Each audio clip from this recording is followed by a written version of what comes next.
ఊర్వశి నిజ స్వరూపాన్ని సాక్ష్యాలతో సహా బయటపెట్టి సునందకు ఊహించని షాక్ ఇచ్చిన ఆనంది. ఈ వీడియో గనుక నచ్చినట్టయితే తప్పకుండా ఒక్క లైక్ చేయండి. జ్యోతి సూర్య ఇద్దరూ కూడా ఇక ఎలాగైనా ఆనంది ఏ తప్పు చెయ్యలేదని నిరూపించాలని నిర్ణయించుకుంటారు. అప్పుడు ఈ మాటలు విన్న ఇందుమతి అయితే వామ్మో, సూర్య గనుక రంగంలోకి దిగితే మొత్తం అన్నీ కూడా కూపీలాగుతాడు. తీగలాగితే డొంకంతా కదిలినట్టు మొత్తం నేను చేసిన ప్రతి తప్పు కూడా బయటికి వచ్చేస్తుంది.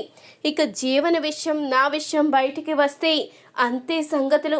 ఇక సూర్య నన్ను బ్రతకనివ్వడు. అలా జరగకుండా ఉండాలి అంటే ఎలాంటి సాక్ష్యాలు దొరకకుండా ముందే నేను జాగ్రత్త పడాలి.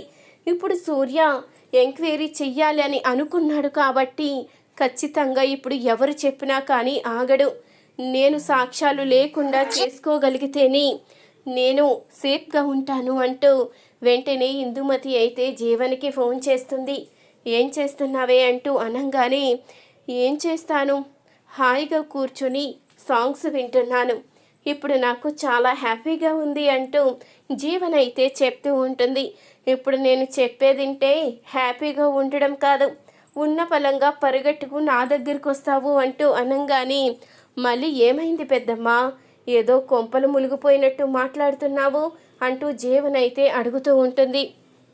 ఏమవ్వడమేముందే, కుట్టి విషయంలో ఎలాంటి తప్పు జరగలేదని నిరూపించడానికి మీ అమ్మ నాన్న రంగంలోకి దిగుతున్నారు.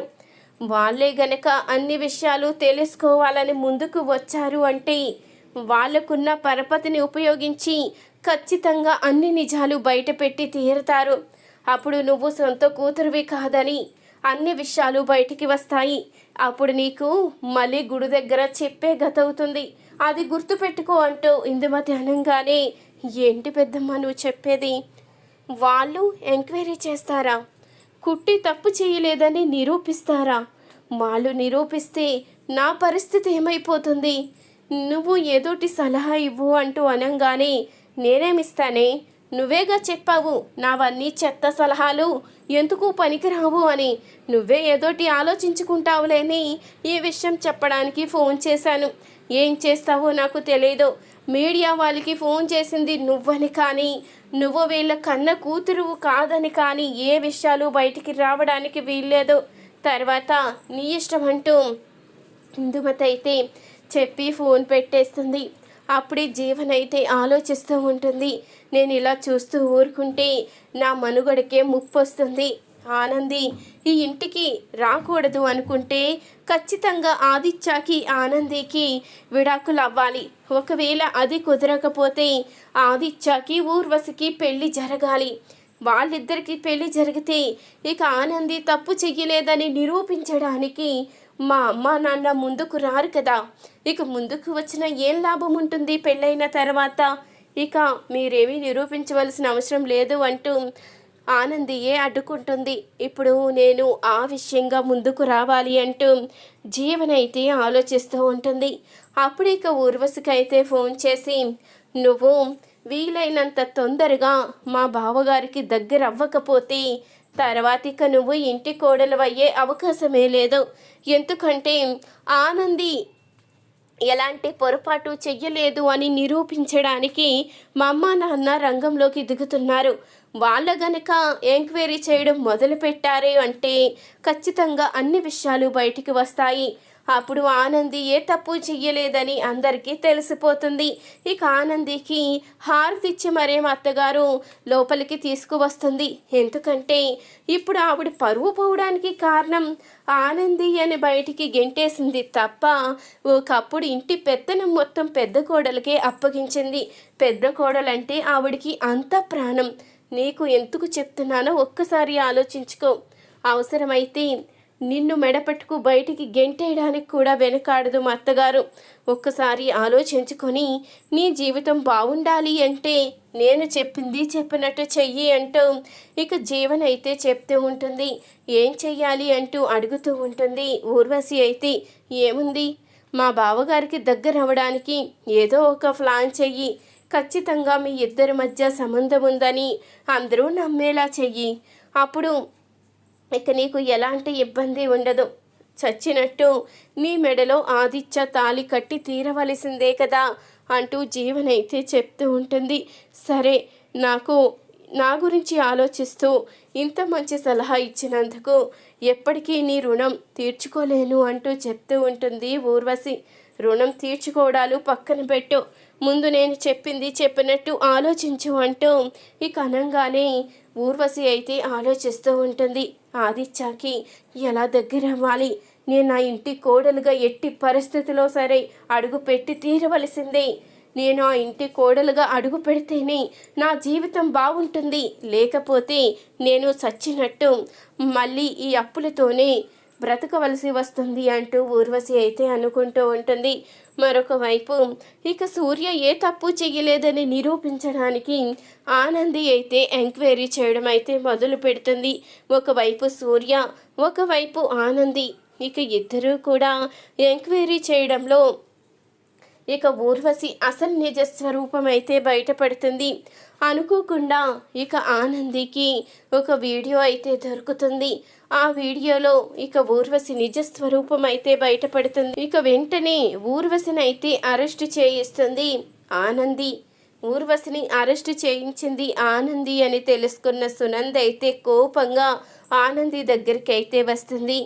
ఏంటి, ఊర్వశి ఆదిత్యకి కాబోయే భార్య అని తెలుసుకొని నీ జీవితానికి అడ్డు రాకూడదనే కదా నువ్వు తనని అరెస్ట్ చేయించావు. తను ఎంతో పద్ధతైన ఫ్యామిలీలో పెరిగొచ్చింది. మా కారణంగా నీ పగని తన మీద తీర్చుకోకు, ఏదైనా ఉంటే నాతోనే తేల్చుకో అంటూ సునంద అయితే చెప్తూ ఉంటుంది. ఏంటి మీతో తేల్చుకునేది? తనని ఆదిత్య గారికి భార్యగా తీసుకురావాలి అనుకున్నారా? మీరు ఎంతో తెలివిగా ఆలోచిస్తారు అనుకున్నాను, కానీ ఇంత దారుణంగా ఆలోచిస్తారని అస్సలు అనుకోలేదు. తనెవరో తెలుసా? ఒక దొంగ. ఈరోజు సూర్యబాబు అరెస్ట్ అయ్యి అందరి చేత మాటలు పడుతున్నారు అంటే దానికి కారణం ఎవరో తెలుసా? ఆ ఊర్వశియే. ఒక్కసారి వీడియో చూడండి. నా అదృష్టం బాగుండి ఆ ఏరియాలో ఆ రోజు ఫంక్షన్ జరగడంతో వాళ్ళ దగ్గరున్న ఈ వీడియోని నాకు పంపించారు కాబట్టి నేను ఈరోజు సూర్యబాబు మీద ఎలాంటి కేసు లేకుండా నిర్దోషిగా బయటికి తీసుకురాగలిగాను. వీడియో గనుక బయటికి రాకుండా ఉండుంటే ఈరోజు సూర్యబాబు పరిస్థితి ఏమై ఉండేది ఒక్కసారి ఆలోచించండి అంటూ ఇక ఆనంది అయితే వీడియోనైతే చూపిస్తుంది సునందకి. వీడియో చూసిన సునంద అయితే ఒక్కసారిగా షాక్ అవుతుంది. ఏంటి, తను ఒక దొంగ అంటూ ఒక్కసారిగా షాకే చూస్తూ ఉంటుంది. అంతేకాదు, మీడియా వాళ్ళకి ఫోన్ చేసి నేను మీ ఇంటి పరువు తీశాను అనే కదా నన్ను మెడ పట్టుకుని బయటికి గెంటేశారు. మీడియా వాళ్ళకి ఫోన్ చేసింది కూడా నేను కాదు. ఆ పెళ్ళి జరగడానికి ప్లాన్ చేసింది కూడా నేను కాదు. ఇదంతా చేసింది ఇందుమతి గారు, జీవన. ఇప్పటి వరకు జీవన ఎన్ని తప్పులు చేసినా నేను బయట పెట్టలేదు. అది ఎందుకో తెలుసా? జ్యోతమ్మ సూర్యబాబు మీదున్న గౌరవంతో జీవనకి ఏదైనా జరిగితే వాళ్ళు బాధపడతారు అనే ఒకే ఒక కారణంతో. కానీ జీవన మరి ఇంత దిగజారిపోయిన తర్వాత ఇప్పటికైనా నిజాలు బయట పెట్టకపోతే అందరి జీవితాలు తలకిందులైపోయే పరిస్థితి వచ్చిందని నిజాన్ని బయట పెడుతున్నాను. మీడియా వాళ్ళకి ఫోన్ చేసింది జీవన అని మీకు తెలిసేలా చేస్తాను అంటూ తన దగ్గరున్న వాయిస్ రికార్డింగ్ని కూడా సునందకి వినిపిస్తుంది. ఇక వాయిస్ రికార్డింగ్ విన్న సునంద ఒక్కసారిగా షాక్ అవుతుంది. ఇప్పటికైనా ఎవరు ఎలాంటి వాళ్ళో అర్థమైందా? నేను తప్పు చెయ్యలేదని ఇప్పటికైనా నిజ నిజాలు తెలుసుకున్నారా? పెద్దరికం అన్న పేరుతో మీరు అహంకారంగా ప్రవర్తించారు. నిజ నిజాలు తెలుసుకోకుండా ఇంత మూర్ఖంగా ప్రవర్తించినందుకు ఎప్పటికైనా మీ తప్పు మీకు తెలిసొస్తుంది అంటూ ఆనంది అయితే సునందతో అనంగానే ఇక ఈ విషయాలన్నీ తెలుసుకున్న సునంద అయితే ఒక్కసారిగా షాక్ అయిపోతుంది. నేను ఎంత పెద్ద తప్పు చేశాను, ఇన్ని రోజులు నిజ నిజాలు తెలుసుకోకుండా చాలా పొరపాటు చేశాను. ఇప్పుడు అసలు నా మీద నాకే అసహ్యం వేస్తుంది. నిన్ను ఆదిత్యను విడదీసి చాలా తప్పు చేశాను అంటూ ఇక సునంద అయితే చాలా కుమిలిపోతూ బాధపడుతూ ఉంటుంది. అన్ని విషయాలు బయటపడడంతో ఆదిత్య, ఆనంది ఇద్దరూ కూడా ఒకటవుతారు.